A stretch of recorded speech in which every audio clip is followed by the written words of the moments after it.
हे भाई उठो, देखो कि कमल लोक और चंद चक्के बाकों को सुख देने वाले सूर्य उदय हो गए हैं।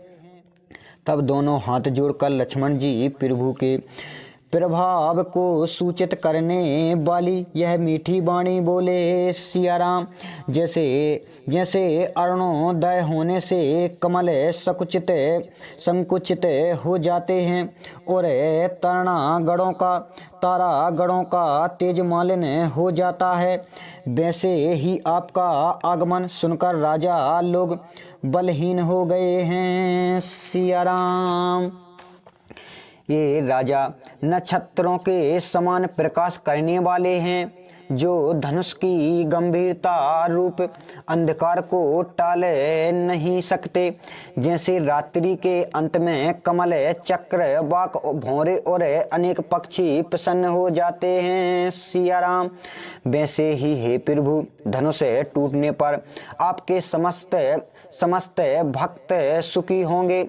जैसे सूर्य के उदय होते ही बिना परिश्रम अंधकार का नाश होता है, नक्षत्र छिप जाते हैं तथा संसार में प्रकाश फैल जाता है। सिया राम, वैसे ही सूर्य ने अपने उदय के बहाने राजाओं को अपना प्रभाव दिखलाया है।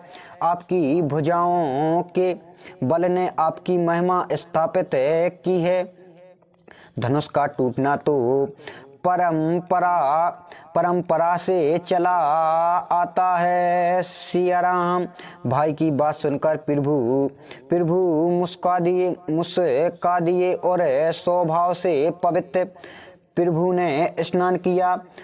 फिर संध्या आदि क्रियाओं को कर गुरुजी के पास आए तथा सुंदर कमल व्रत चरणों में सिर झुकाए। सिया राम, उसी समय राजा जनक के सतानंद को बुलाकर शीघ्र विश्वामित्र जी के पास भेजा।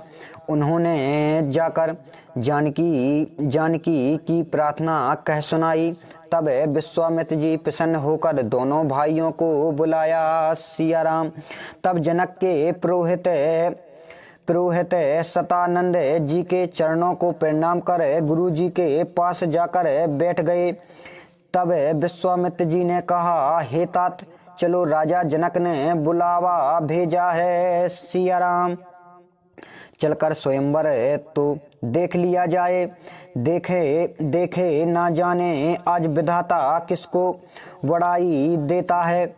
लक्ष्मण जी ने कहा, हे नाथ, इसका पात्र वही होगा जिस पर आपकी कृपा होगी। सिया राम, लक्ष्मण जी की वाणी सुनकर सब मुनि हर्षित हुए और सबने ही सुख मानकर उनको आशीर्वाद दिया।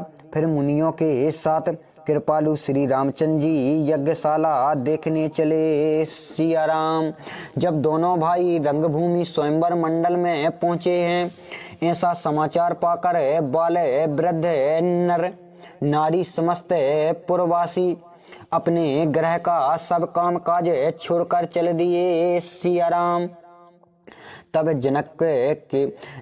जनक ने देखा कि भीड़ बहुत बड़ी है। इससे उन्होंने अपने सब चतुर सेवकों को बुलाकर कहा, शीघ्र ही सब लोगों के पास जाओ और सबको उचित आसन दो। सिया राम, तब उन लोगों ने सब स्त्री पुरुषों को मीठे और नम्र वचन कहकर उत्तम, मध्यम, नीच और लघु का विचार करते हुए जो जिस योग्य था उसको उस स्थान में बिठा दिया। सिया राम, उसी समय राम लक्ष्मण भी वहां आ गए। मानो उनके शरीर में मनोहरता छाई हुई है। गुणों के सागर तथा चतुरता में श्रेष्ठ उनका सुंदर श्यामल और गौर शरीर क्या ही शोभ्यमान था। सिया राम, तब वे उस राजा समाज में वैसे ही विराजमान हुए मानो तारणागणों के मध्य में दो पूरे चंद्रमा शोभ्यमान हो। तब जिसकी जैसी भावना रही उसने प्रभु की मूर्ति वैसी ही देखा। सिया राम, राजा ने राम को रणधीर देखा, मानो साक्षात वीर रस ने शरीर धारण किया हो। प्रभु श्री रामचंद्र जी को देखकर सब दुष्ट राजा ऐसे ही डर गए, मानो वे कोई बड़ी भयानक मूर्ति हैं। सिया राम। वहाँ जो असुर छिपे हुए राजाओं के भेष में थे, उन्होंने प्रभु को प्रत्यक्ष काल के समान देखा, परंतु पुरवासियों ने राम जी को नरभूषण और नेत्रों को सुख देने वाले के समान देखा। सिया राम। स्त्रियां तो चित्त में प्रसन्न होकर अपनी अपनी रुचि के अनुसार ऐसे देखने लगीं, मानो श्रृंगार रस कोई अनुपम शरीर धारण करके शोभमान हो रहा हो। सिया राम। जो विद्वान थे उन्होंने प्रभु को विराटमय देखा कि अनेक मुख, हाथ, पांव, नेत्र और सिर हैं। राजा जनक की जाति के लोगों ने ऐसा देखा जैसे कोई अपना प्रिय संबंधी लगता हो। सिया राम। और रानी सुनैना सहित राजा जनक तो प्रभु को शिशु के समान देखने लगे, जिनका प्रेम वर्णन किया जाता, परंतु योगियों को वे शांत, शुद्ध और मन में सहज प्रकाश करने वाले परम तत्व के समान भासमान हुए। सिया राम। और भक्तों ने दोनों भाइयों को अपने इष्टदेव के समान ही सब सुखों का दाता देखा, किंतु जिस भाव से श्री रामचंद्र जी को सीता जी ने देखा, उस स्नेह का वर्णन नहीं हो सकता। सिया राम। क्योंकि हृदय के अनुभाव को वह भी नहीं कह सकती हैं, फिर कोई कभी उसे किस प्रकार कहेगा।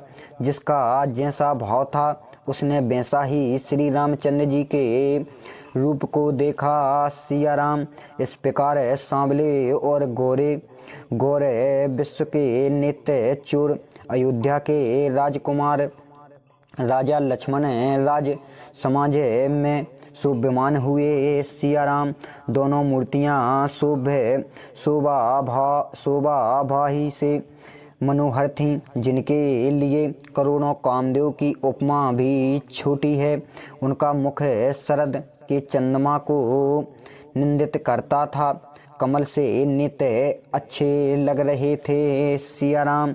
उनकी चितवन कामदेव के अहंकार को हरने वाली, हृदय को अच्छी लगती थी, जिसका वर्णन नहीं होता। सुंदर गाल और कानों में कुंडल हैं, ठोंडी ओंठ सुंदर तथा वचन कोमल हैं। सिया राम।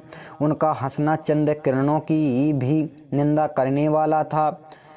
टेढ़ी भौहें, मनोहर सुंदर नासिका, विशाल ललाट पर तिलक की झलक और बालों को देखकर भौरों का झुंड लज्जित होता था। सिया राम।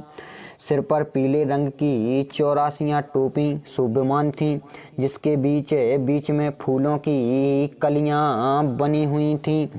कंठ में शंख के समान सुंदर 3 रेखाएं मानो त्रिलोक्य की शोभा की सीमा थी। सिया राम। गले में सुंदर गजमोतियों का कंठ पहने थे, हृदय पर तुलसी की माला विराजमान थी। बेल कैसे ऊंचे कंधे, सिंह सी चाल और बल के धाम तथा लंबी भुजाएं थीं। सिया राम। कमर में पीतांबर और तरकस बंधे हुए, हाथ में बाण लिए, बाएं कंधे पर शिष्ट धनुष और पीले रंग यगोपावित शोभमान था। उनके नख से शिखा पर्तन महाशोभा छाई हुई थी। सिया राम। उनके ऐसे स्वरूप को देखकर लोग ऐसे सुखी हो गए कि दृष्टि टले नहीं टलती। राजा जनक ने भी दोनों भाइयों को देखकर प्रसन्न हो विश्वामित्र जी के कमलवत चरणों को जाकर पूछा सिया राम। फिर विनय पूर्वक सारा समाचार कहकर रंगभूमि का सब स्थान दिखलाया। उनके साथ वे दोनों शिष्ट राजकुमार जहाँ तहाँ जाते वहाँ सब कोई चकित भाव से देखते थे।